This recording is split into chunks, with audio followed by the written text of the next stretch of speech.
slip with one of the sergeant at arms. You may submit testimony at testimony@council.nyc.gov. At this time, please silence all electronic devices. Please silence all electronic devices. No one may approach the dais at any time during this hearing. Chair, we are ready to begin. Thank you, Sergeants. Calling this hearing to order. Good afternoon. I am Councilmember Pierina Sanchez, Chair of the Committee on Housing and Buildings. I want to thank you all for joining today's hearing to discuss 4 pieces of legislation related to ancillary dwelling units, or ADUs, and basement apartment legalization. I would like to thank my council members, colleagues who are present, Councilmember Ressler, and others who will be joining. Our housing crisis is well documented. More than half of New Yorkers are rent burdened. 200,000 Black residents have left the city over the past decade. Low and middle income New Yorkers of all ages and races are priced out of their communities. Nearly 100,000 of our neighbors are sleeping in shelters every night. The need for more housing and low-cost housing above all is critical. Yet despite that need, just a handful of neighborhoods have carried the burden of building housing in our city. Over the last decade, 10 council districts have built 50,000 units of affordable housing, more than the other 41 districts combined. Accessory dwelling units are a small but meaningful step toward our fair housing goals, where every community can do its part. Several weeks ago, this council heard over 15 hours of testimony, received written comments from hundreds of New Yorkers regarding the administration's City of Yes for Housing zoning text amendment. Well, while we are presently in the heat of negotiations, as you may have seen through some articles that had some interesting information, while we are presently in the heat of negotiations that incorporate important elements of feedback that we have heard, the legislation before us today represents a regulatory companion to the zoning text amendment. Specifically, the administration's City of Yes for Housing Opportunity zoning text amendment, among other provisions, would remove barriers for homeowners who want to add an accessory dwelling unit on their property. The zoning reforms must be accompanied by building code amendments. In addition to the context of the housing crisis we face, I must also take a moment to provide us with a sobering reminder. It has been 3 years since the historic rainfall during Hurricane Ida flooded tens of thousands of homes, resulting in the deaths of 11 New Yorkers living in illegal basement apartments in Queens. 8 months later, 3 more lives were cut short after a fire swept through basement apartments in Richmond Hill. The imperative to bring basement apartments and accessory dwelling units into compliance, into regulation, is also one about saving lives. Each year, dozens of families continue to be rescued from these kinds of units. For years, advocates like the BASE Coalition, which includes the Pratt Center for Community Development, Queens Legal Services, CHIA, CDC, Cypress Hills, and the Center for New York City Neighborhoods, have fought for safe basement apartment legalization, because bringing existing dwelling units up to code by assuring they have proper exits, safe levels of light and ventilation, and a sensible regulatory framework is essential for both the safety of existing residents of these unit types and meeting the housing and affordability needs of our city. I look forward to hearing from the administration on how this legislation would help keep New Yorkers safe and provide more desperately needed low-cost housing during this unprecedented time of need. To this end, we are considering 2 pieces of legislation that come to the committee at the request of the mayor. T 2024-2764, which will soon have an intro number, is a local law that would establish a pilot program to convert existing basement or cellar apartments to habitable dwelling units. And T 2024-2765 is a local law that would amend the administrative code of the City of New York in relation to the construction of ancillary dwelling units. In addition to the basements and ADU legislation, we will also be hearing 2 other pieces of legislation. Introduction number 850 by Councilmember Rafael Salamanca is in relation to requiring the Department of Housing Preservation and Development to report on the disposition of city property for affordable housing development, with the goal of improving transparency on where city finance projects are located and how long financing is taking for these developments. Finally, resolution number 524 by Councilmember Kevin Riley calls upon the New York State Legislature to pass and the governor to sign Assembly Bill 8591, Senate 1709, in relation to legal representation in certain mortgage foreclosure actions. The resolution calls attention to the need for a statewide right to counsel for homeowners facing foreclosure proceedings. I'd like to thank my Chief of Staff, Sam Cardenas, my Director of Land Use Policy and Budget, Ben Ratner, our Policy Associate, Gerard Fernandez, Legislative Fellow, Carla Dominguez, and the Housing and Buildings Committee staff, Austin Maloney, Jose Conde, Andrew Bourne, Dirk Spencer, Dan Krupp, and Reese Hirota. A special thank you for those of you who were not aware, Taylor Zaloni, who is our now former committee counsel to the committee.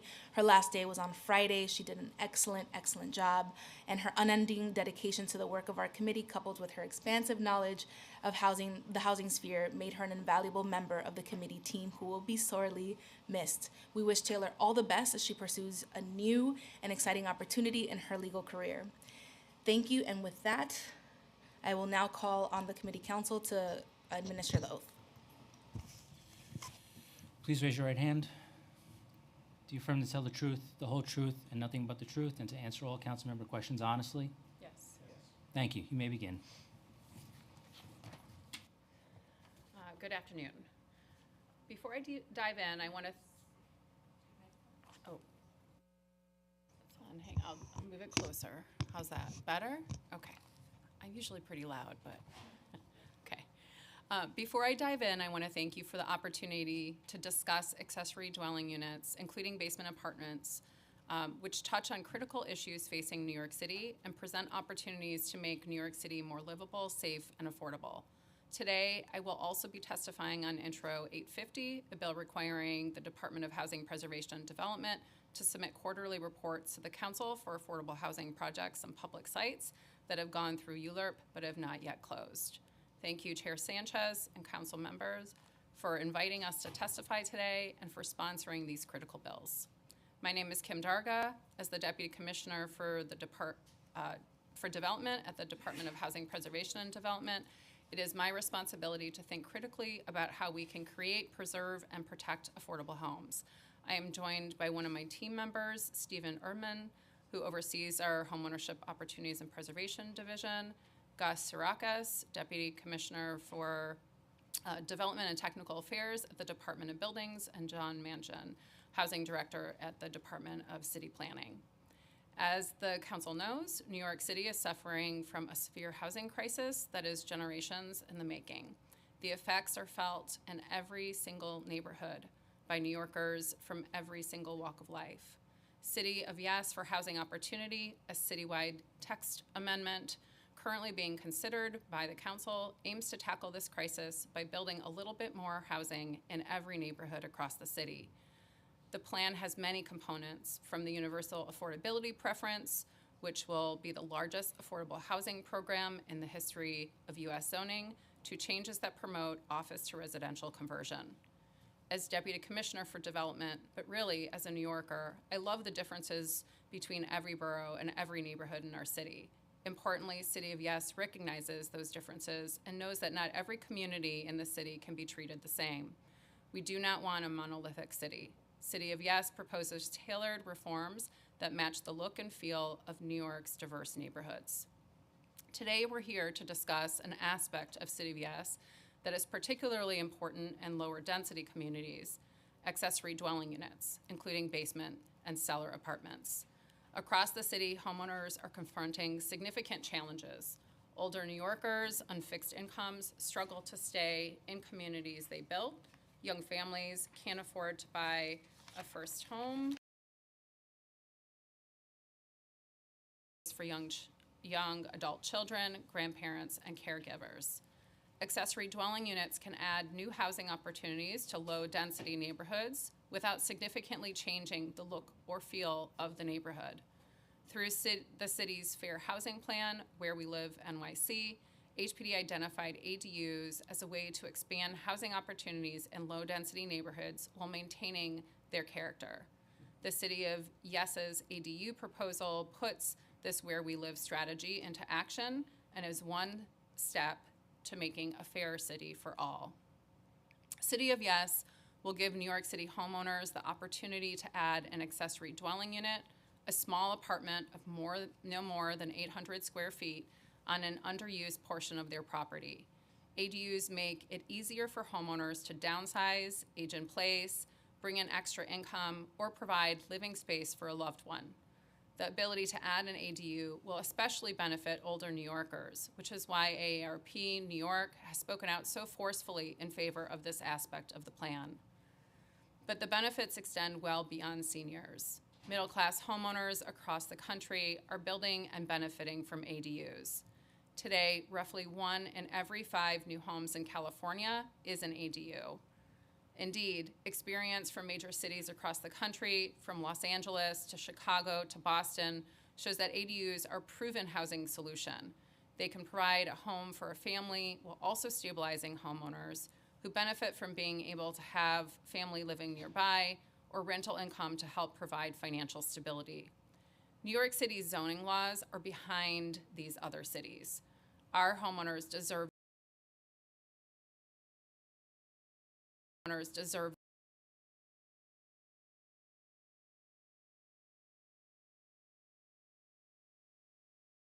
living in illegal basement or cellar apartments. By bringing this very common housing type out of the shadows, tenants living in basements and cellars will be empowered to exercise their rights.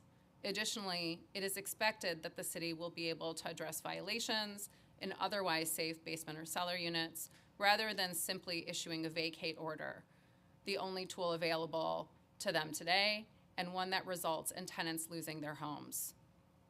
While City of Yes will enable accessory dwelling units under zoning, additional local law changes are needed to ensure that ADUs are safe, well-regulated, and accessible to ordinary homeowners. Today, you are considering 2 critical local law reforms to make that a reality. The first, pre-considered T 2024-2764, would make changes to local rules, including the building code, to recognize the new category of accessory dwelling unit and to set out rules that to govern them.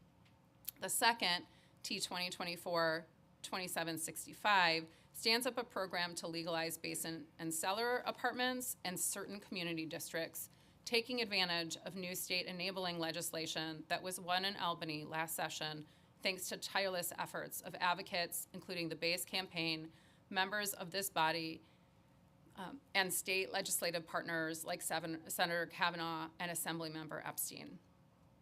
The details of the 2 proposals before you are a product of a sustained interagency effort. In 2023, the city retained consultants BAE Urban Economics to study the successful implementation of ADU programs in cities across North America, including San Jose, Los Angeles, Vancouver, and Boston. Their study found that while zoning changes are essential to enabling legal ADUs, zoning changes alone are not enough. Other local actions are needed. As a result, last summer, the city convened an interagency working group to think through additional local law reforms. This group included experts in the Department of Housing Preservation and Development, the Department of Buildings, the Fire Department, New York City Emergency Management, the Department of City Planning, the Department of Environmental Protection, the Mayor's Office of Climate and Environmental Justice, Department of Health and Mental Hygiene, the Mayor's Office of Housing Recovery Operations. Together, these agencies developed proposals to regulate this new housing type, ensure the safety of homeowners, tenants, and first responders, and make sure that ordinary homeowners can take advantage of this opportunity. As I mentioned, pre-considered T 2024-2764 would make changes to local rules, including the building code, to recognize the new category of accessory dwelling unit and set out rules to govern them.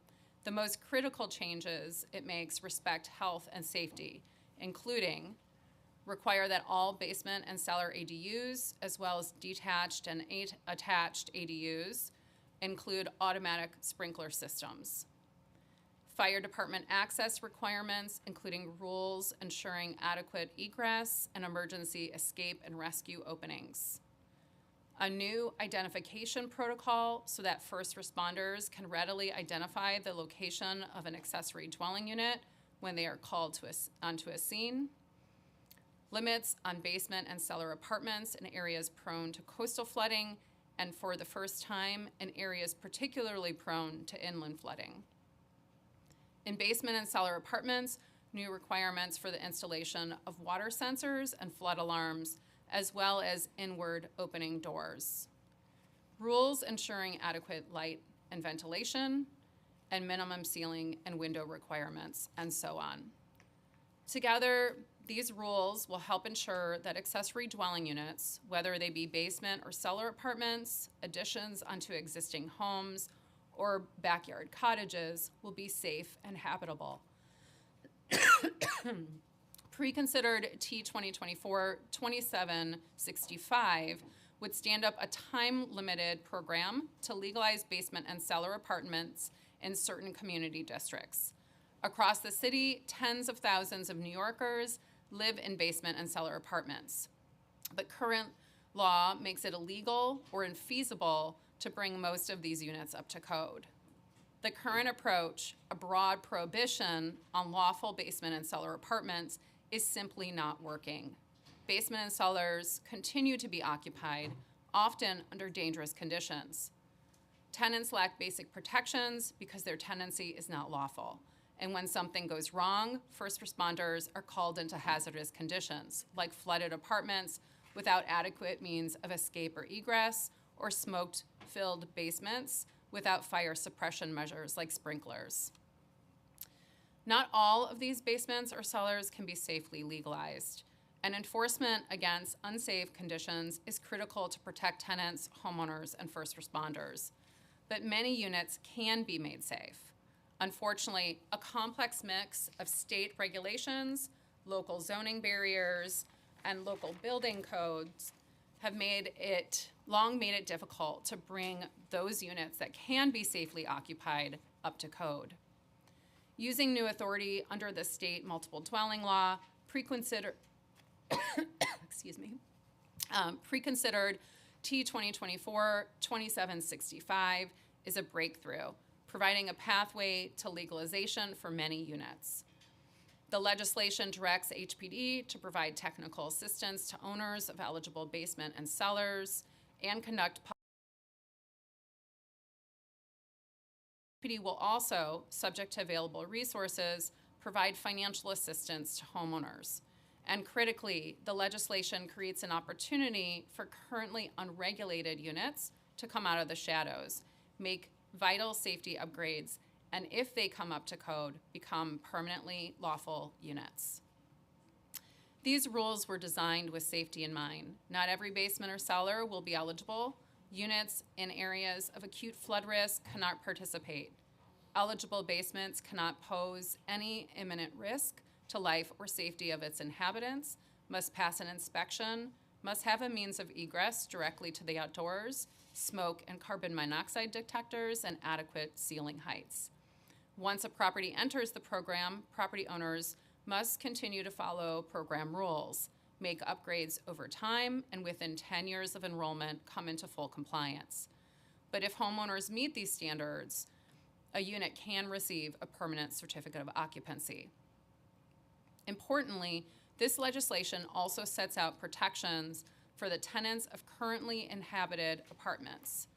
This includes state law rules that tenants in occupancy as of the time of enactment and who are subsequently evicted or otherwise removed from an apartment as a result of an alteration needed to bring the unit up to code have a legally enforceable right of first refusal to return to these units.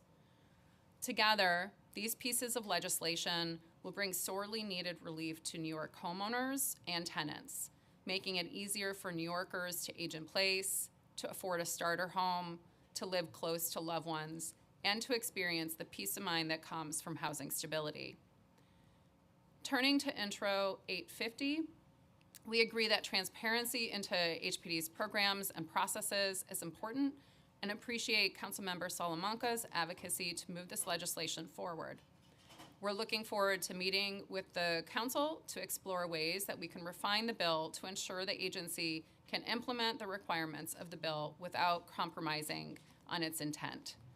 Most critically, HPD is undertaking a significant technological and administrative overhaul of our internal project management system that will better enable the agency to oversee our workflow for affordable housing projects. We project that this project management system will be built out and implemented in 2028. This new system will enable HPD to publicly report out on the information that this legislation seeks to require of the agency. We're grateful for the productive work we have been able to accomplish on these 3 bills with the City Council, especially as we work together to advance the City of Yes for Housing Opportunity Tax Amendment. Thank you for the opportunity to testify. We look forward to partnering with you to advance these critical measures. Thank you so much, Deputy Commissioner. I want to acknowledge that we have been joined by Public Advocate Jamani Williams and by Councilmember Oswald Felice.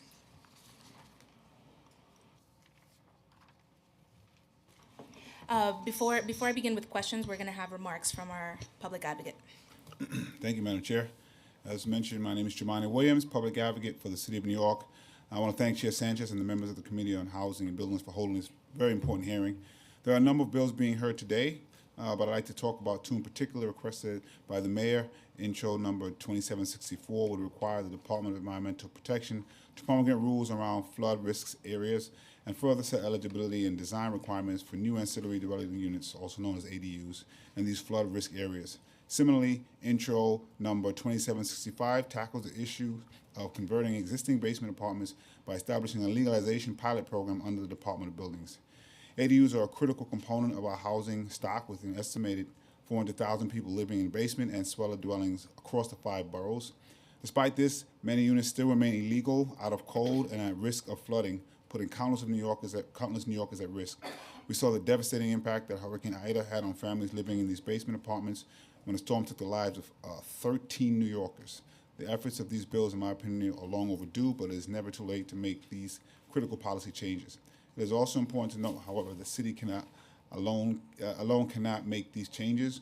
We know this much from the basement legalization pilot program, which saw only 5 out of 8,000 potential units able to participate. Despite high interest, many landlords were unable to join the program due to restrictive zoning and a lack of financial support from the city and state to facilitate the conversions. Look forward to seeing the passage of these bills and working with our state partners to legalize, regulate, and protect these units and the countless tenants who call them home. But if we are truly to solve our city's core housing crisis, the efforts also must go hand in hand with preserving units that we have and construction of new and deeply affordable housing. I also know that there are concerns about these units in different neighborhoods. My hope is that we can work with those neighborhoods to figure out how best to do this, not that we can't do this. If we do not get the housing we need and preserve the housing we already have, we would have failed future generations. Thank you. Thank you so much. Thank you so much, Public Advocate. Excellent. Okay. So now turning to questions. I'm going to start with general questions and then move to more of the particulars. You referenced an example in California, but nationally, many jurisdictions in Atlanta, Chicago, and California have legalized accessory dwelling units and basement apartments. Since 2022, can you talk about their experience adopting these policies, and have these experiences influenced the drafting of the preconsidered legislation being heard today? Yes, thank you. So we did actually hire some consultants to help us look at programs across the country and what actually resulted in success and what continued to impair use of flexibility, particularly within zoning. And what we found is that successful programs not only addressed the zoning barriers that exist to creating an ADU. So for example, California adopted a zoning code around ADUs in the 1980s, but also address code requirements and make the code requirements clear and consistent, and also provide technical and financial assistance for homeowners. So those lessons learned from other places were critical to us in terms of how we have thought about shaping this legislation that we are looking at today, as well as how we've thought about pairing both the zoning changes with the code changes. Thank you.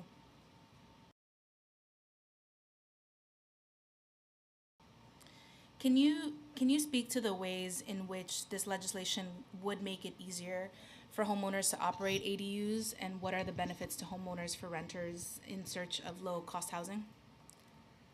Can you repeat your question? Sorry.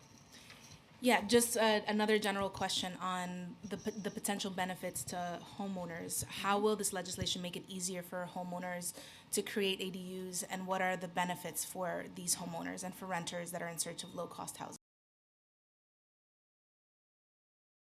Right now, I'm going to speak a little bit, take a step back. So I've been at HPD for some time now, and I was at the city when we were looking at how to create the basement apartment conversion program that the public advocate just referenced. And at that time, we did work with City Council very closely to look at code changes to address the needs around legalizing a basement or cellar apartment.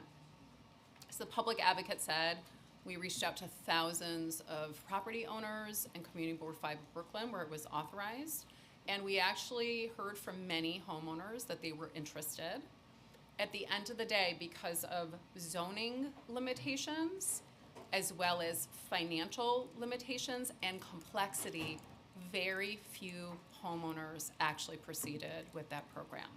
So there are some really substantial benefits to what the city is proposing now. First, we have, with the zoning changes, not just this legislation, but with the zoning changes, clear zoning regulations when it comes to ADUs. With this legislation, we have clear code requirements when it comes to both ADUs and basements. That clarity and making it easier for owners to be able to navigate the very complex and myriad environment that exists today, we think will make a really fundamental difference. But we're not stopping there. We're also creating a resource library for homeowners to make it easier for them to navigate the codes that we hope will be adopted.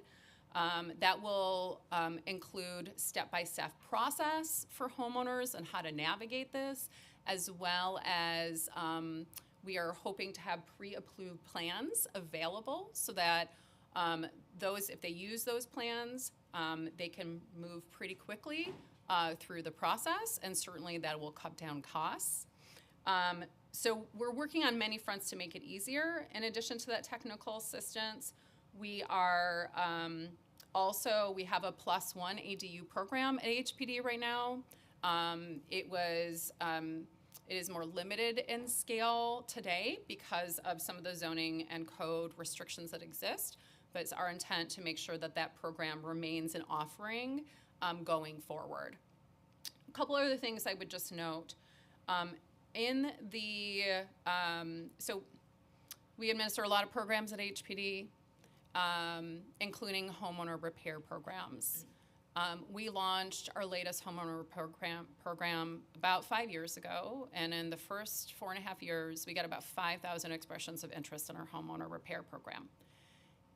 We launched our +1 ADU program last November, this time last year, and the application window, or the letter of interest window, was open for just under 3 months. We got 2,800 homeowners that reached out to us in that very short period of time. And homeowners overwhelmingly said that they are interested in adding an ADU to their home because it improves their financial security and their ability to house their family and address their family's needs. And so allowing ADUs, whether it's a basement or it's a detached small unit, attached, helps homeowners address their own family's needs. That is what we are looking for here, is to provide an option for homeowners to address their needs and make it more easier for them to do so. Can you just tell us quickly a little bit more about the +1 accessory dwelling unit program? I know it allowed up to 15 eligible homeowners to build or convert ADUs on their properties. Can you just remind us? I know we talked about it about a year and a half ago at a very similar hearing, but how many New Yorkers applied to this program? Did HPD select the contractors, or did the property owners make the selections? And then how many homeowners have participated to date? Is the city planning, well, you just mentioned some of the changes. And sorry, before you answer, I just want to acknowledge that we were joined by Councilmember Aviles. So I'll start, and then I'm going to pass it on to my colleague, Stephen Ehrman, who oversees the division that runs the program. So the +1 ADU program is a loan program that HPD administers. It is jointly financed between HPD and the state. So we basically worked with a partner organization to secure state funding. We provide about $220,000 per unit, or up to, and the state provides up to $175,000 per unit in order to help low and moderate income homeowners address the cost associated with creating a legal unit. It is, like I said just a second ago, we saw really, really, really significant demand from homeowners in a very limited time. That level of demand is unprecedented. We don't see that in any of our other loan programs.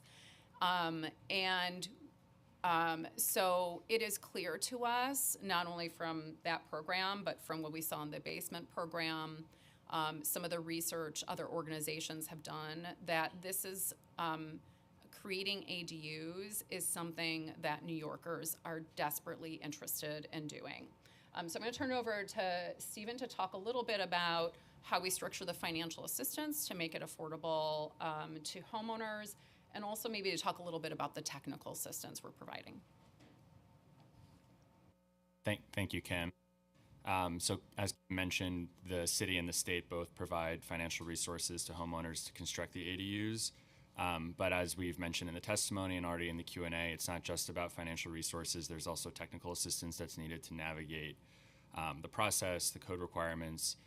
So we do work with nonprofit partners who help the homeowners who participate in overseeing the construction of the ADU, the pre-development process. They also provide training, a small landlord. So there's a lot of assistance that is provided as part of the program.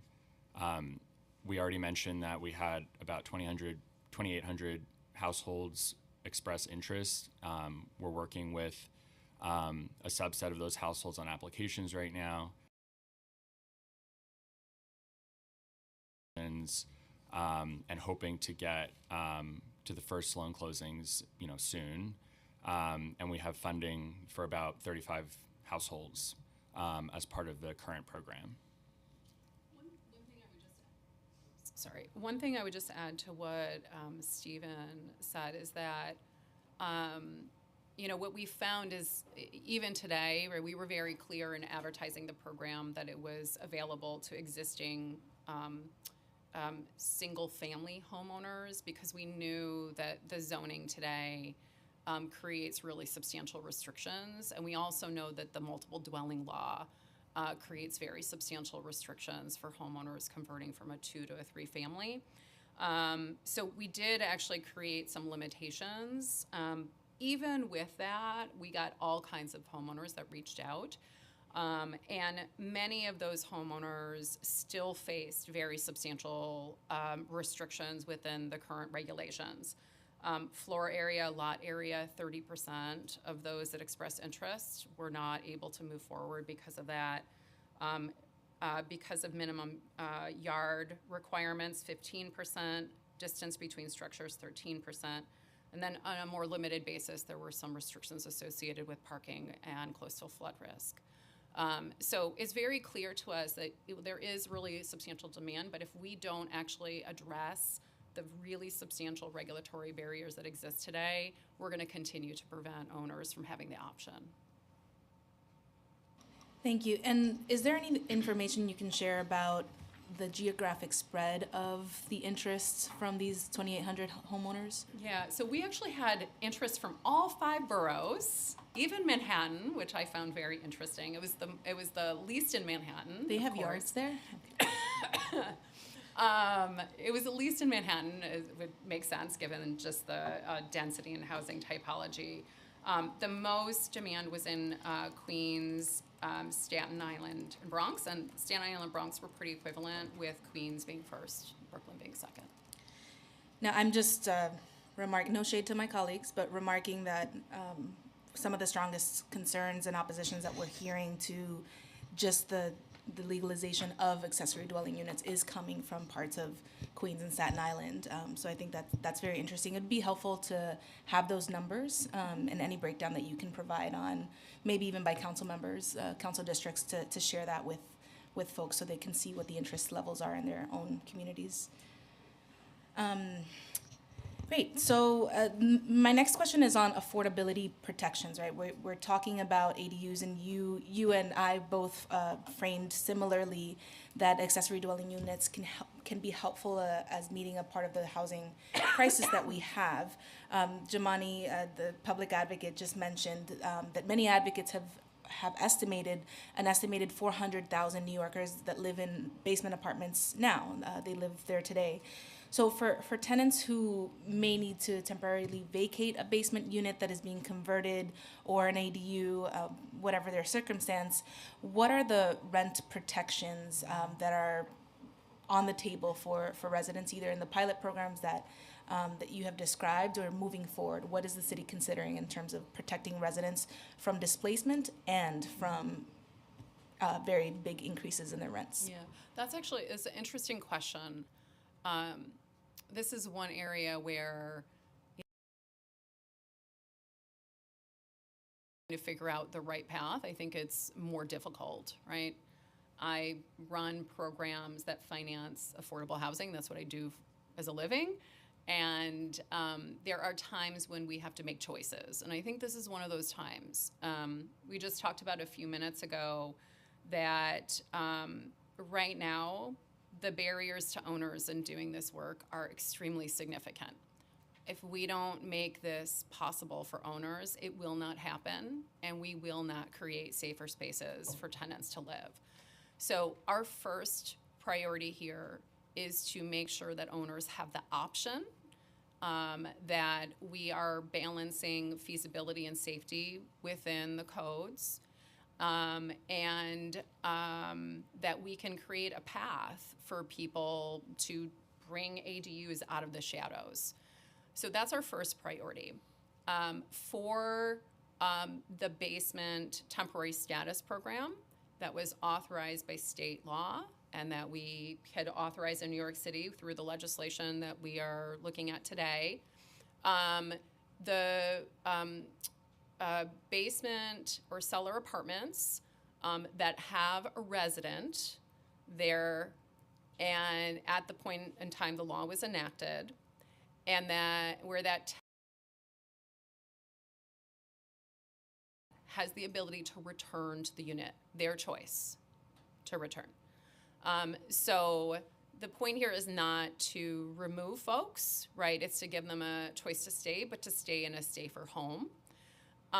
As part of the +1 ADU program, we actually are experimenting with this very question. We actually have 2 options for homeowners. So owners can choose to have basically cheaper financing if they agree to a restriction on the new ADU unit, or they can choose to have still pretty cheap, but less cheap financing, and not have a restriction on the unit. And the reason we've done that is because we are working with so many different types of, from the basement pilot and the +1 ADU pilot. Most of the homeowners that are coming to us are themselves low income, and that adding an ADU is a way for them to improve their family's financial security. So there is actually some tension between creating a restricted affordable unit and improving the financial. I'm going to go back to, we need to make sure that this is the regulatory structure set up here allows homeowners to make that choice. And then it's our goal to provide financial assistance to homeowners that allows them to make a choice that makes the most sense for their family. Thank you. Okay. That the interagency working group that helped to draft these pieces of legislation.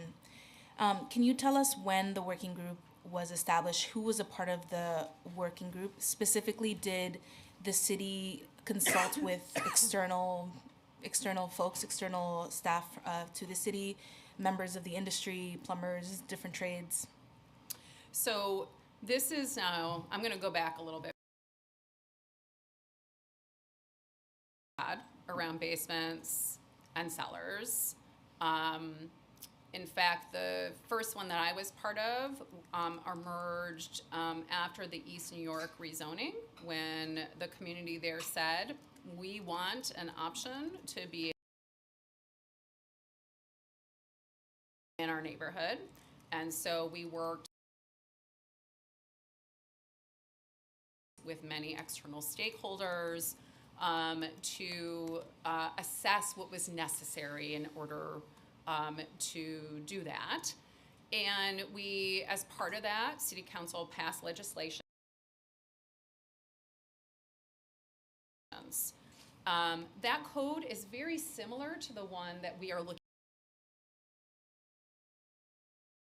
at. But that was really kind of the basis for a starting point for looking at what made sense here from a building code perspective. And then subsequently, unfortunately, Ida occurred and we had a lot of deaths in subgrade units. And so we have looked more closely at flood risk, particularly. A fire risk was early on part of our conversations. Flood risk, I think we realized about coastal flood risk, that we really do need to think about inland flood risk as well. And then all the agencies that I mentioned earlier, to look at how to create a clear, feasible, and safe code, both for ADUs and basements. And so the goal here is having clarity to create a cost-effective way to actually do this work, but not sacrifice safety in the process. And so that is that interagency working group, including the Department of Buildings, the Fire Department, the Mayor's Office of Climate and Environmental Justice, Office of Emergency Management, and many others were part ultimately of how we got to where we got today. Got it, thank you. And so were there external stakeholders to city agencies? In this latest interagency group, there were not. There were earlier external stakeholder discussions, but certainly I will defer to my department from the Department of Buildings about whether or not any of the specific modifications at any point came from external engagement. Hi. I don't believe any of these provisions were run by any of our building code committees or from external stakeholders in particular, but just overall feedback that we've had, as Kim described, on what goes into putting together an ADU in a basement or cellar or detached unit. Got it. Thank you. I've received some feedback already from folks who are concerned about the plastic piping provision in the ADU legislation, specifically U103.5.5. I've heard concerns around health and safety. Is that on the department's radar, and do you have a response at this time for why plastic piping could pose health and safety concerns within ADUs? So I'll maybe cover the very basic, and then I'm going to turn it over to my colleague from the Department of Buildings. So as I mentioned before, our goal is both to create a clear code that is as cost effective as possible given the overwhelming cost of creating these units without sacrificing safety. We did look at, the code does include allowance for plastic water pipes. And this is based on the International Code Council. And so I will defer to my colleague from the Department of Buildings to talk more about how we believe that that is a safe option.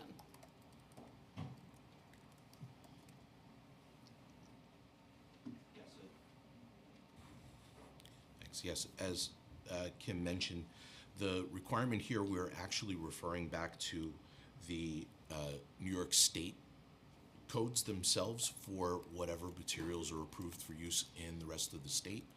And the state code, similar to the city code, is based on the International Code Council family of codes. Those codes are put through a pretty rigorous process. It is the national model code for construction in the country. In some instances, it's adopted internationally, including for the material standards. All the materials that are approved for use in these standards are then listed for their usage, which means a third-party testing entity takes the products that are there, does testing, does on-site, I believe, surveillance visits to the manufacturing plants on some kind of a recurring basis to make sure that they're still in compliance with whatever listings that are issued, and then gives them the according national listing. The goal here was to try and align with national standards. Given that these are ADUs, there was also mention that there could potentially be, for some of the detached ADUs, potentially the use of the New York State modular program, which is already in effect here. We have New York State built modular programs for 1 and 2 family homes. I believe they might be height limited, but the idea is that they are subject to the New York State code, except for all of the work that is performed here locally at the job site. So foundations, site connections, but what's inside the box complies with this state code already. The idea was that we would not want to preclude or otherwise inhibit whatever the options are, especially when it comes to affordability perspective, what is safe to be utilized. Thank you, Deputy Commissioner. And so is this allowance for plastic piping different than what is allowed inside of a 1 or 2 family home today in New York City?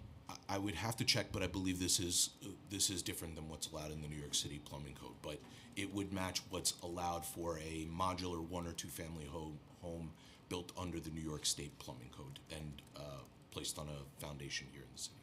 Okay, thank you.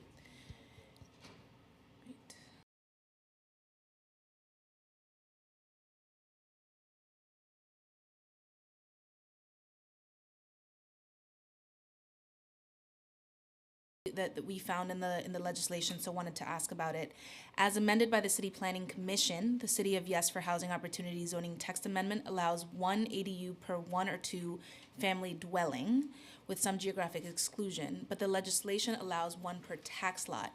Does the administration believe the legislation will align with this definition of what's in the zoning text at the end of this process? So I think, so within zoning, it is 1 ADU per building. And I will let my colleague from DCP correct me if I've gotten that wrong. And within the code, the ADU code that we are talking about today, the allowance is for 1 ADU per tax lot. The overwhelming number of buildings are on individual tax lots. So those generally align and will allow homeowners to add an ADU to their property. Okay. Why is there a difference in the wording between the amendment, the text amendment, and the code? I can't speak to why the zoning text is written how it is. I don't know if. Sure, thank you for the question. So it's not particularly common anymore, but we do have zoning lots in the city, individual zoning lots that will have multiple 1 or 2 family homes on them. In that situation, each 1 or 2 family home will tend to be on its own tax lot. The reason why we drafted the text the way that we did is, in that situation, say you have 100 single family homes on a big zoning lot. If we said 1 ADU per zoning lot, then the first person builds an ADU and everybody else is out of luck. So we wanted to ensure that every 1 or 2 family homeowner would have the opportunity to add an ADU, even in that situation where you have multiple 1 or 2 family homes on a big old zoning lot in Staten Island. Got it. Thank you so much. Inland flooding. So notably, this legislation creates geographic exclusions for basement and cellar ADUs in inland flooding areas, as you've just mentioned, Deputy Commissioner. How does the administration believe that inland flood risk should be assessed for the purposes of basement ADU safety? How should this risk mapping be updated over time to reflect the changing climate? Sure. So, as I mentioned a few minutes ago, when we originally created a basement cellar conversion code back in 2018, 2019, we were primarily concerned with coastal flood risk. That was after Sandy. We understood the impact that storm surge could have in terms of safety. We hadn't really thought as much, I think, in terms of basement, especially subgrade units, the potential risk of inland flooding. And since Ida, we have done substantial work in trying to better understand that risk. We have looked at basement flood mitigation. We have a study that is ongoing that we expect to have the results of by 2027. We've looked at the feasibility of backwater valves in terms of mitigation for inland flooding. And the DEP has actively looked at geography where there is higher likeliness of severe inland flood risk. And so the legislation that you have before you today, particularly with regard to basement and cellars, does not allow basement or cellar legalization in coastal flood areas or in areas where there is acute or high risk of inland flooding. And that is specifically the 10-year rainfall flood risk area, which is approximately 2 inches per hour.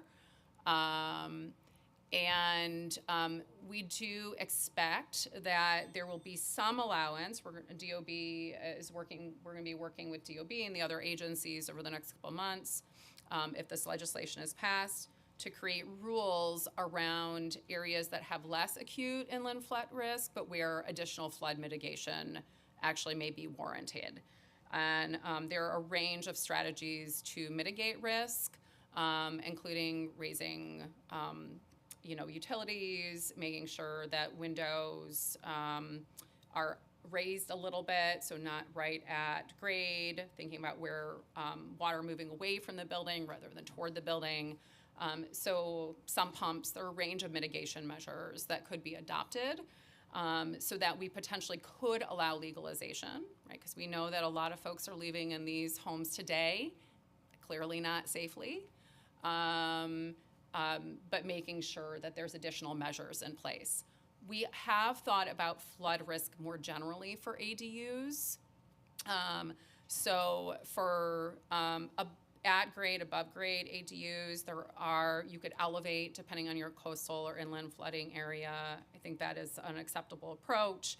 More generally, we are looking at having flood water sensors in homes for participants in the basement pilot program, the temporary amnesty program. Not only will they be required to install those water sensors, but also to post emergency information for the resident and enroll in Notify NYC, which has notifications around flood risk for residents. So there's a number of other measures that we have written into the code to make sure that there are both warnings, but also that flood risk is managed. I know you also asked about geography. We are planning to have the maps available within 120 days of the legislation's passage. I'd like to acknowledge that we've been joined by Councilmember Dinowitz, and that was, actually, I have a clarifying question on that. So for the 10-year flood risk rainfall, is that, for the rainfall area, is that a map that is gonna be created and maintained by the city agency, or is that a FEMA? So that FEMA will map? be a map that And how often, at this time, are I the think we agencies expect to considering? update it every 5 years thereafter. We do expect that flood risk will change over time and potentially get worse, and so we want to make sure.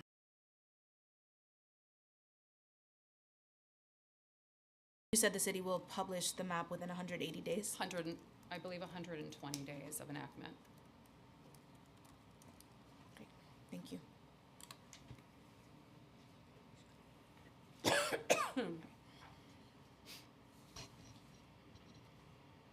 Okay.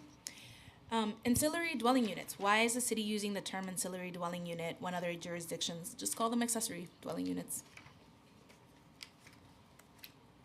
Yes, I'm good. Like, I don't really know. So glad to have Great. my colleague John here from the Department of City Planning. Great question. So accessory is already a defined term within the zoning that has one of the longest definitions in the zoning text, and has very highly specialized interpretations in many contexts.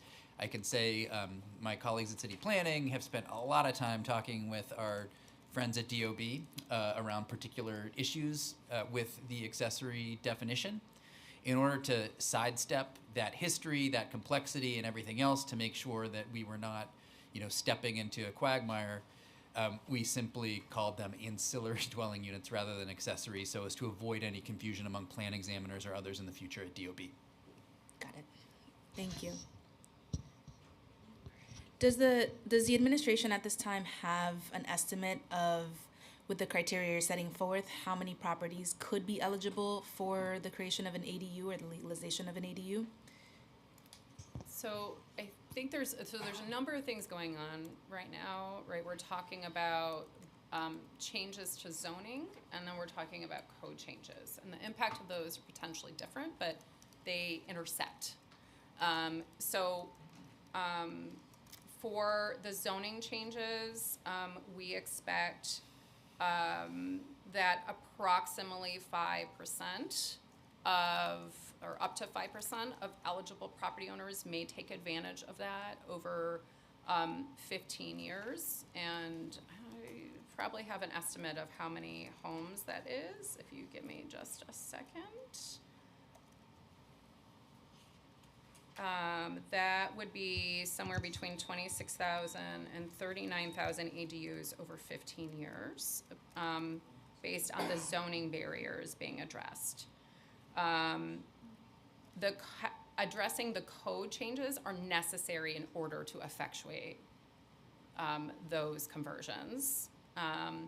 In terms of basement and cellars specifically, we believe that the temporary amnesty program could result in somewhere between 2,000 and 6,000 homeowners that potentially would legalize a basement or cellar dwelling unit over the enrollment timeframe, meaning they have to actually enroll in the program by April of 2029 to be eligible, and then would have more time to legalize the unit from that point. I'm sorry, and I missed that the ADUs number was? So for ADUs, our estimate based on the City of Yes is up to 5% of eligible homeowners, which over 15 years is somewhere between, again, if we have also the ADU code changes, between 26 and 39,000 ADUs citywide.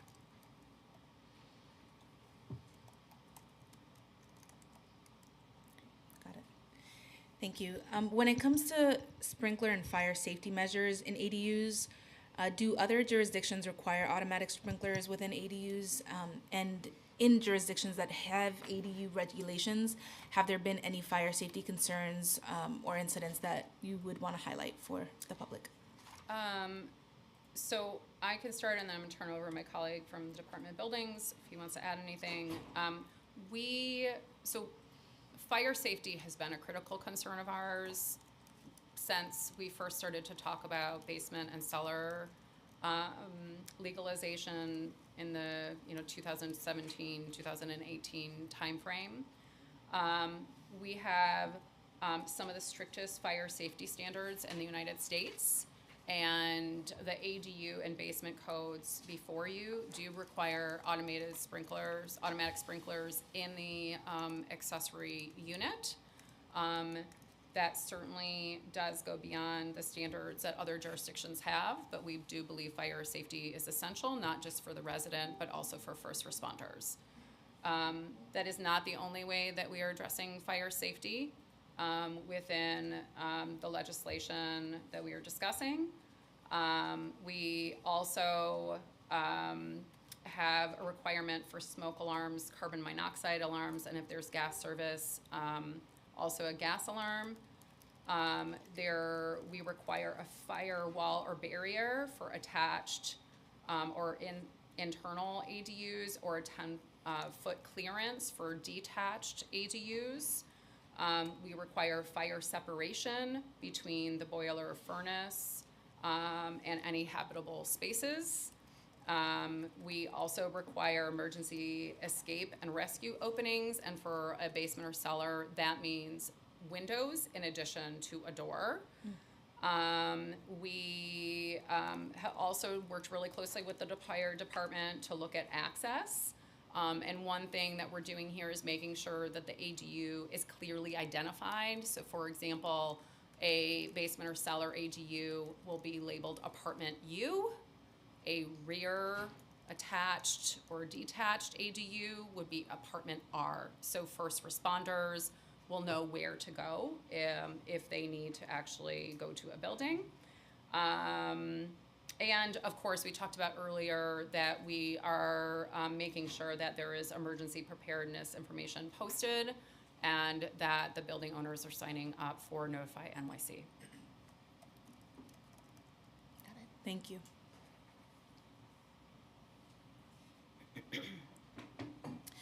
I know this question came up during the marathon hearings that we had on City of Yes with Chairs Gorodnik and Commissioner Carrion.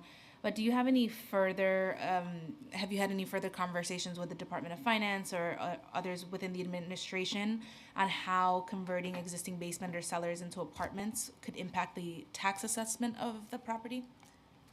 So we have talked about this a little bit. We don't right now for an ADU that remaining class 1 dwelling. We don't expect there to be a significant difference.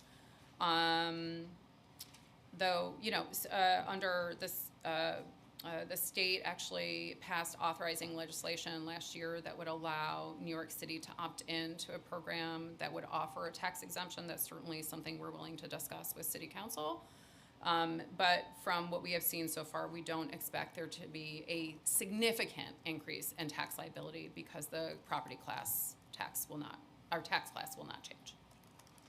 Sure, and my colleague from DCP wants to add. Thanks. Just one small addition.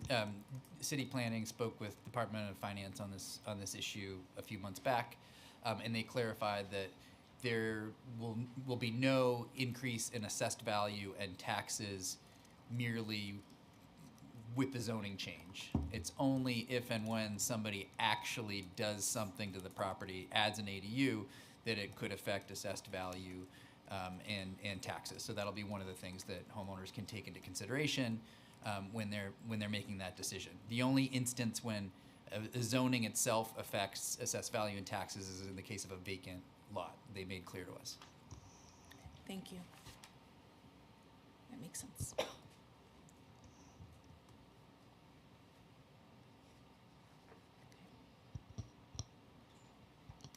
Can you share, just for context, well, an observation and a question. You've mentioned in response to one of my previous questions that somewhere in the order of tens of thousands of units could be legalized, but we've been talking about hundreds of thousands of units where individuals are or families are already residing in basements and cellars in particular. How will the city be approaching, or will the city be approaching enforcement moving forward? But looking backwards, can you tell us about the number of violations issued for basement apartments in recent years? I have some information here. I also don't know if Gus has additional information. We could probably follow up with numbers. So the problem right now for basements is we're generally talking about illegal units. And so the numbers, getting a good handle on the number of illegal units in the city is very difficult. We do have some information from the housing vacancy survey, and we've certainly heard estimates from some of our partners over the years. But again, it's very hard to tell. I do have some basic information on enforcement at HPD. HPD and DOB have slightly different roles when it comes to enforcement. But it looks like the number of vacates issued by HPD specifically with regard to illegal occupancy has been somewhere between 500 and 600 units a year for the last few years. But again, DOB has a more significant role with regard to enforcement today. So I would defer to Gus to speak more about their role. Sure, we can get back to you with specific enforcement stats on this for what we have, but typically our enforcement would be complaint-based. We receive also referrals from FDNY when they run across a scenario that they don't feel is safe. And then we send folks to inspect and where appropriate, issue violations, and if necessary, vacate. Not necessarily every scenario involves a vacate. Violation could be issued, but a vacate may not necessarily be in order, for instance, if egress is in order.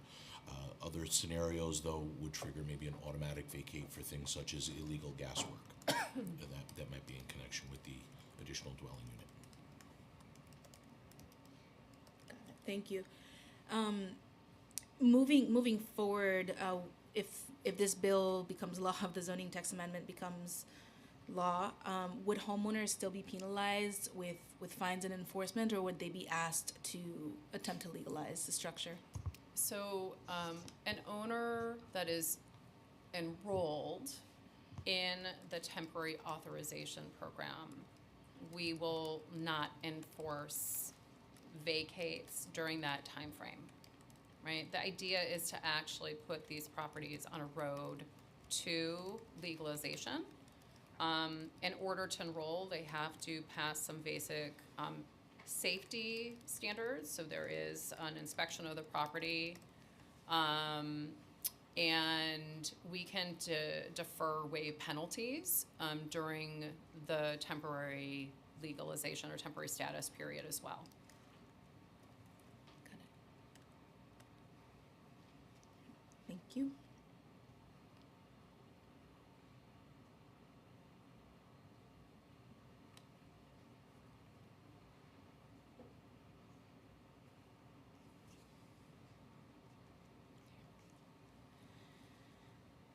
Okay, with respect to costs and financial incentives, we've been talking about the state has allowed the city to create an ADU tax exemption. Is the city in the process of creating one, and if so, what is the timeline? So we would love to say it would require city council authorization. We'd be very open to having that conversation. So like next, okay. Sure. Okay.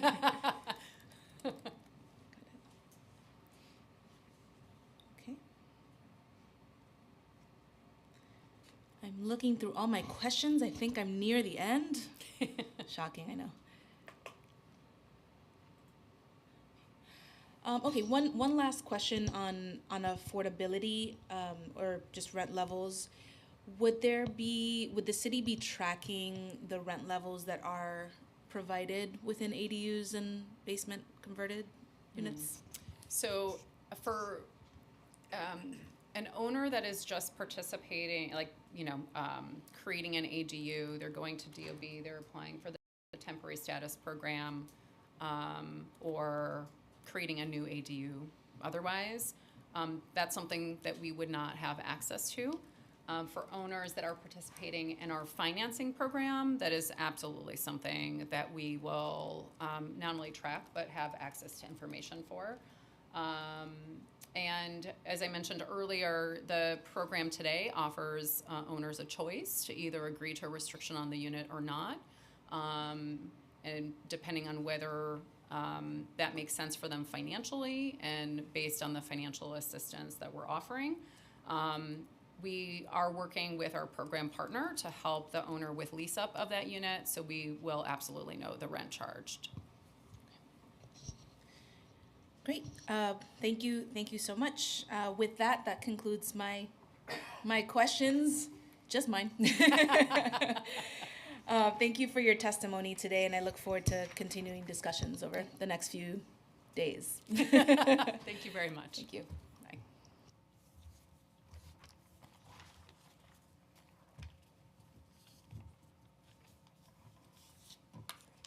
Thank you. Okay, we're gonna take a quick 5-minute break so that the pregnant lady can go to the bathroom. And I walk very slowly, and then I will open up the public comment. Somebody here in case there are questions that come up. Nicely done. Thank you guys. Thank you. Yeah.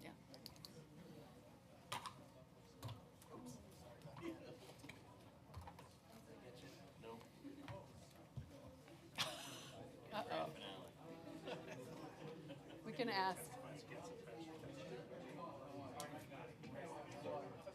All right, Cedar.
All right, thank you. Calling this hearing back to order. I am now going to open the hearing for public testimony. I remind members of the public that this is a formal government proceeding and that decorum shall be observed at all times. Silence at all times. The witness table is reserved for people who wish to testify. No video present, audio or video recordings as testimony, but may submit transcripts to such recordings at the sergeant at arms for inclusion in the hearing record. If you wish to speak at today's hearing, please fill out an appearance card with the sergeant at arms and wait to be recognized. When recognized, you will have 2 minutes to speak on today's hearing topic of the following legislation: the 2 preconsidered introductions with respect to accessory dwelling units and the pilot program to convert existing basement or cellar apartments to habitable dwelling units, intro number 850 and reso 524. If you have a written statement or additional written testimony that you wish to submit for the record, please provide a copy of that testimony to the sergeant, and you may also email written testimony to testimony@council.nyc.gov within 72 hours of this hearing. Audio and video recordings will not be accepted.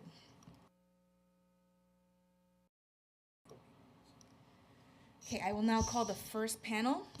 Arthur Clock from Plumbers Local 1 Trade Education, Sylvia Morse from Pratt Center Space Coalition, Howard Slatkin from the Citizens Housing and Planning Council, and George Baselin from the New York City Master Plumbers Council.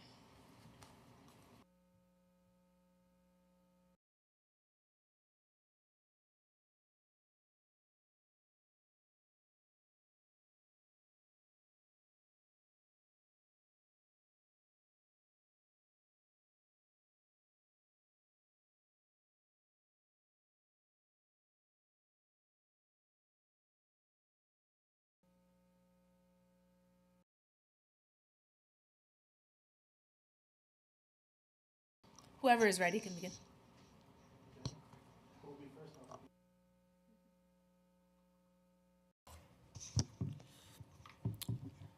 The first thing I'd like to say is that Deputy Commissioner Sarakas, who was just up here, was asked a direct question by the chair, and his answer was that he would have to check, that he didn't know.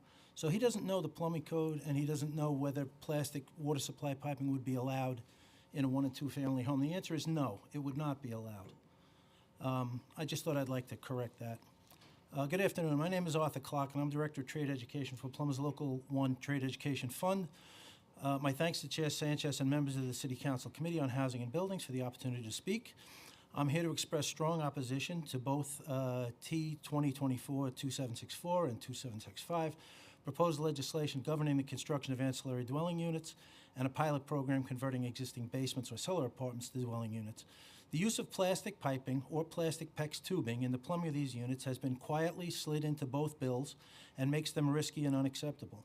There are serious and well-documented safety and health issues surrounding plastic piping, and by including it in a bill to expand affordable housing, I fear that this body might be unwittingly creating 2 different plumbing codes. One that adheres to the most stringent safety standards for those that can afford it, and one that ignores chemical contamination and fire hazards for affordable housing. It is my opinion that the creation of a secondary building code in New York City for underprivileged residents is abhorrent. Our building code has always been a beacon of equity. No more tenements for the poor. I was born and raised in this city, and I was taught that we learned that lesson generations ago. This is not a labor issue. Yes, plastic itself is cheaper, but it's well known that the purported labor savings when installing plastic piping is exaggerated by the plastics industry as a sales technique. Plastic water piping has a terrible record that is only getting worse.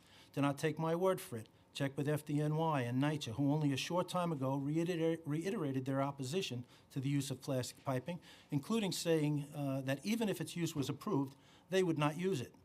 Plastic pipes are known to commonly leach chemicals used in their manufacture into water passing through them. Can I continue? Please conclude, yep. Passing through them. Environmental chemicals have also been shown to leach from the environment into plastic piping because it's permeable, while copper and other metal piping is not. Means that water passing through plastic piping is susceptible to both internal and external chemical contamination. Polyvinyl chloride, or PVC, is highly flammable. PVC is a substance that burns and can sustain a flame, and you can ask the FDNY how well PVC burns behind walls. You're essentially putting solid fuel into a building when you install PVC drainage piping. Remember, it travels through shafts and drilled holes from floor to floor. When burning, it releases polyvinyl chloride gas, which is highly toxic. To those who would say plastic piping has been found safe and legal for over 30 years, allow me to clarify the record.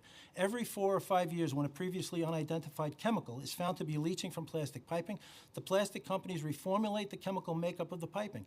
They do this every 4 or 5 years because you can only spot a dangerous chemical if you know what you're looking for. However, they do not remove the dangerous previous generations of plastic pipe. Once installed, they remain hidden like the lead pipe of yesteryear. It is also critical to mention that these plastic lines cannot be sanitized in case of a biological contamination such as Legionella. There are only 2 ways to do that, chlorine or high-temperature water. PEX cannot deal with either of these things. It won't survive either of those. Plastic piping has been found to be attractive to rodents who chew holes in it, cause tremendous damage to the building when those pipes leak or burst. We certainly have our fair share of rodents. Along with health concerns and safety issues, many multi-million-dollar lawsuits have accompanied the installation and subsequent failure of plastic piping. In Florida, you can't obtain home insurance if your house has certain types of plastic piping installed. Another plastic industry untruth is that the plastic pipes are recyclable. They are not, unlike copper. Even though we're told plastic piping is safe, research continues to point to serious problems, including ingestion of microplastic particles. This has happened before. There was a time not long ago when we were told that lead piping was the way to go. At that time, when it was installed, lead piping was widely available, affordable, marketed by the lead industry as proven safe for use across a wide range of applications. Over the last decade, however, hundreds of communities have spent billions of dollars and countless hours finding and replacing toxic pipes made of lead in local homes, schools, and businesses. We are still paying for that previous belief in corporate marketing. Do we really want to use the underserved as guinea pigs again? The plastic piping industry cannot be trusted, and the fact that they need to change the chemical makeup of their product every few years speaks to their dishonesty. I would strongly encourage anyone on this committee to remove the language on plastic piping from these bills. There should be only one building code that respects the safety and health of everyone in our city equally, regardless of their socioeconomic situation. As a child, I often took the bus to Reese Park Beach. I learned who Jacob Reese was and what he did. I urge the members of the council to act in the spirit of Mr. Reese and be careful not to create an alternate code for the other half. Sacrifices might have to be made to expand affordable housing, but it should never be the health and safety of fellow New Yorkers that is being sacrificed. Thank you.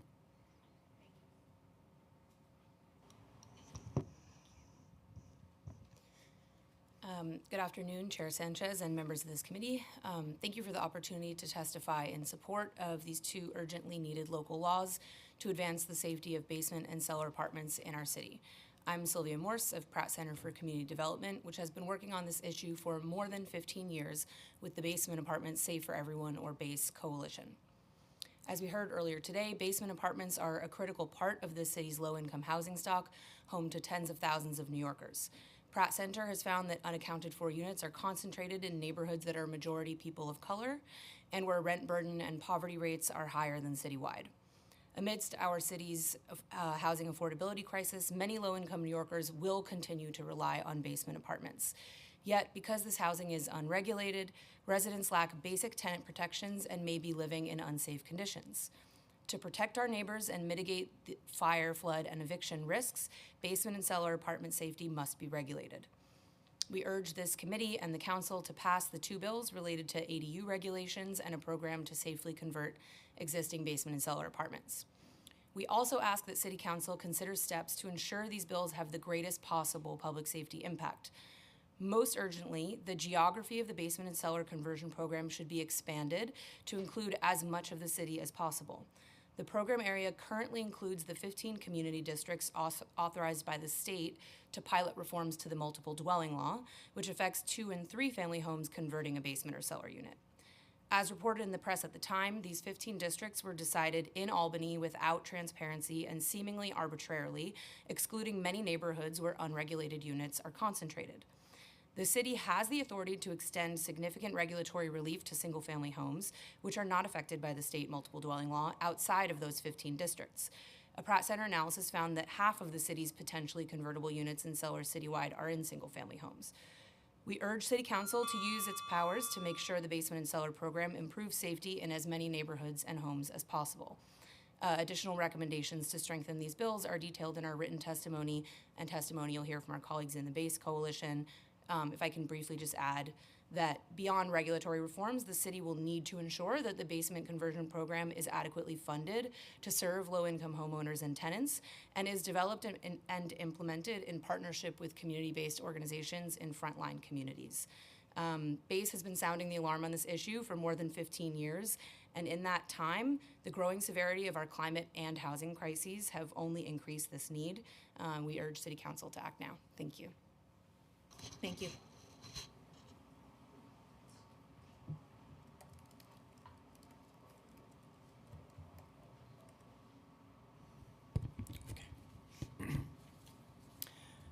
Good afternoon, Chair Sanchez. Thank you for allowing us to testify. My name is Howard Slatkin. I'm Executive Director of Citizens Housing and Planning Council. We are a member of the BASE Coalition, and we are also the evaluator for the East New York Basement Apartment Conversion Pilot Program. We are happy to be here to testify with our strong support for these important bills. They present an immensely important opportunity to expand the availability of safe, affordable housing for people who don't want or can't pay for an entire house. This will particularly benefit communities of color. Our polling research in low-density areas shows that Black homeowners are 3 times more likely than others to rely on rental income from their homes. ADUs are the most modest, incremental, and low-cost way to add housing in neighborhoods characterized by small homes and higher rates of homeownership. And the establishment of a legalization program would enable the owners of thousands of existing basement and cellar apartments to lawfully implement critical safety upgrades, providing both them and their tenants security they lack today. We will be submitting written comments detailing improvements that we'd like to see to the bills to better address the needs of homeowners and renters, or at least do so in a more extensive and thorough way. These include ensuring that ADU standards are clear, achievable at low cost, and give homeowners the predictability they need. That includes prompt promulgation of any rules that are required under the legislation. Aligning all minimum ceiling heights with international and state codes at 7 feet to eliminate the need for costly and disruptive excavation, which can cost $200,000 or more to homeowners. Making the legalization process navigable for ordinary homeowners by providing assurance that penalties will be waived for good faith pursuit of legalization with achievable milestones in that process. As my colleague here, Sylvia, mentioned, we'd like to see the council expand relief for existing basement and cellar units beyond the state pilot program's 15 community districts within the limits of the city's authority. And finally, use existing coastal flood zone maps, which do exist today, to promote sound flood risk management rather than creating new conflicting coastal flood risk geographies administered by different agencies. Thank you for the opportunity to testify. Thank you so much. Thank you. Good afternoon. I'm George Basilino, speaking on behalf of the Master Plumbers Council to raise a major concern regarding T2764 that would allow the use of plastic water pipe, which poses a direct threat to public safety. We do support making it possible to create ADUs. The MPC is a proponent of any legislation that makes it easier to do more work for less cost, providing it maintains public safety. Our concerns regarding these plastic materials are detailed in our written submission and align with the purpose of the building code. These materials have documented downside, which far outweigh any potential cost savings that may be realized during construction. There are current scientific and research and studies related to the potential leaching of toxic chemicals into the water system and their associated harmful effects on humans that must be completed prior to consideration of utilizing these materials. The 2022 Plumbing Code has approved materials such as copper that have a long track record and pose no threat to public safety. At one time, lead was an approved material for water piping. Today, everyone is aware of how lead is a neurotoxin, can cause a variety of disorders from behavioral problems to brain damage. Despite grants and legislation to remove lead pipes, many potential ADU sites are still currently supplied by lead. On October 8, the EPA finalized a 10-year plan that will require the removal of all lead systems. 10 years is a long time to continue to subject New York City residents to the potential perils of lead water pipe. We implore you to require remediation of this hazard as a prerequisite to participate in this program. During the testimony on October 16th before this committee, the department touted on the code revision process that includes over 650 industry professionals who volunteer their time and expertise to help create the best possible codes for New York City residents. This legislation circumvents that process. It also possibly creates a two-tier code within New York City. Today, plumbers are not just tradespeople. They're technical professionals at the forefront of innovation. We embrace the future of plumbing methods and materials where every pipe, valve, and water distribution system utilizes advancements in science and technology to this most essential trade. But first and foremost, we're focused on public safety and environmental effects resulting from plumbing code modifications. Clean water is an essential resource and a right for all persons. Our motto, the plumber protects the health of the nation. This can only be achieved through the application of effective building codes which are critical to avoid negative effects and potential hazards such as water contamination and pipe failures resulting from code modifications done without due diligence. Thank you for the opportunity to be heard regarding this important legislation. Thank you so much to the members of this panel.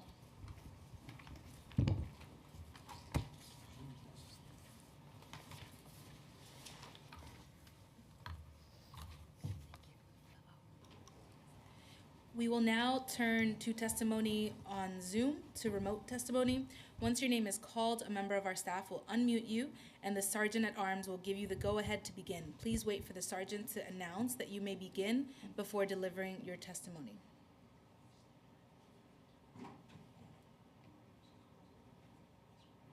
First, I'll call Ryan Chavez. You may begin. Good afternoon, Chair Sanchez, members of the committee.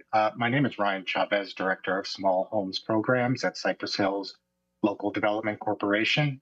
Founded in 1983, CHLDC is a nonprofit community development organization and settlement house based in East New York, and we are also proud members of the Base Coalition. CHLDC had the privilege of administering the East New York basement apartment conversion pilot program in partnership with HPD beginning in 2019. And it's through this work that we gained unique firsthand experience with the opportunities and challenges of basement apartment legalization. One of the clearest takeaways from the pilot was that demand for basement legalization is overwhelming in communities like ours.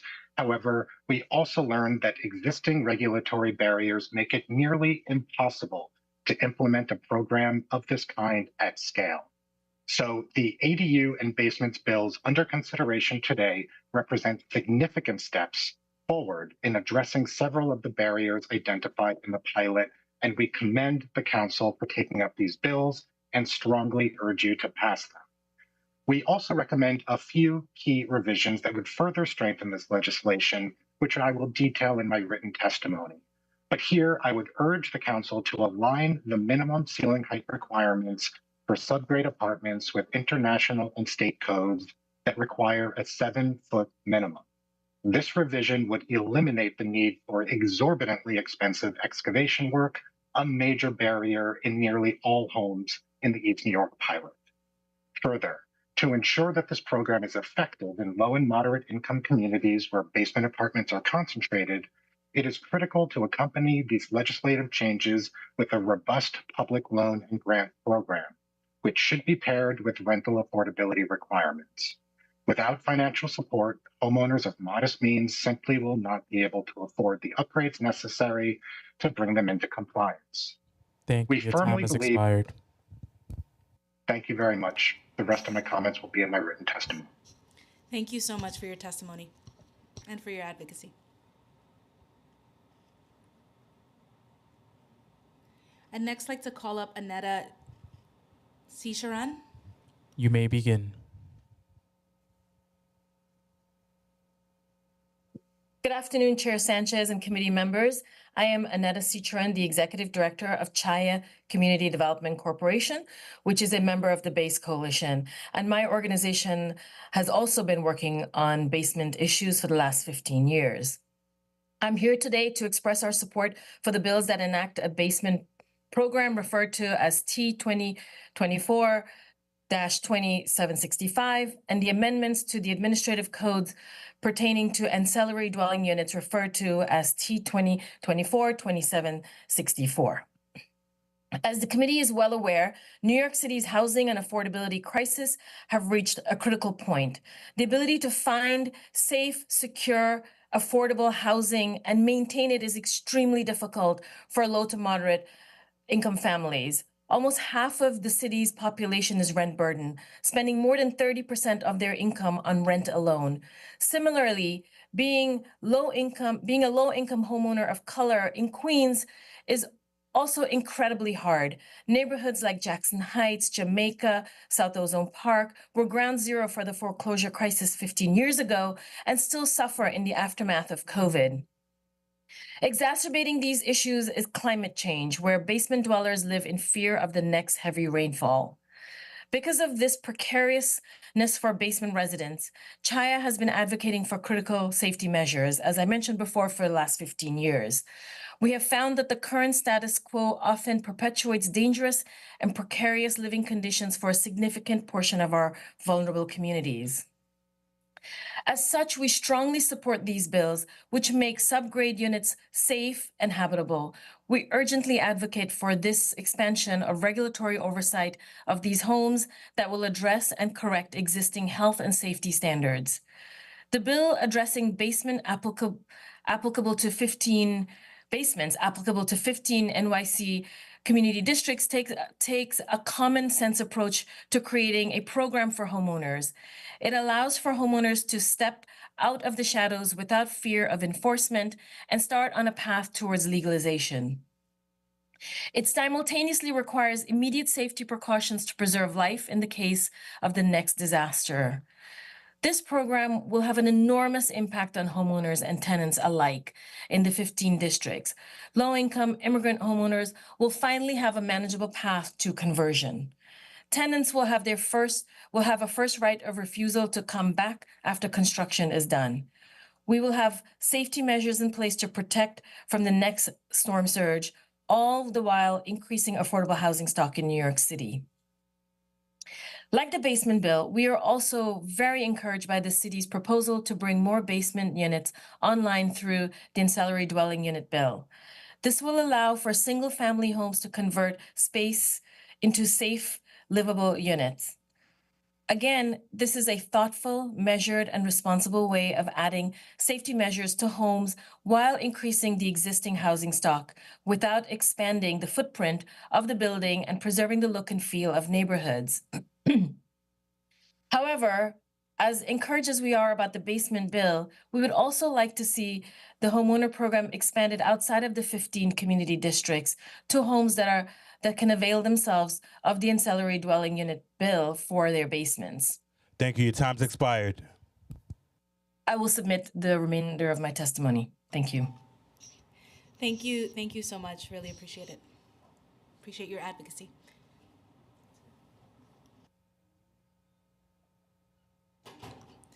If we have inadvertently missed anyone that has registered to testify today and has yet to be called, please use the Zoom raise hand function if you're testifying remotely, and you will be called in the order that your hand has been raised. If you are testifying in person, please come to the dais and speak with the sergeants.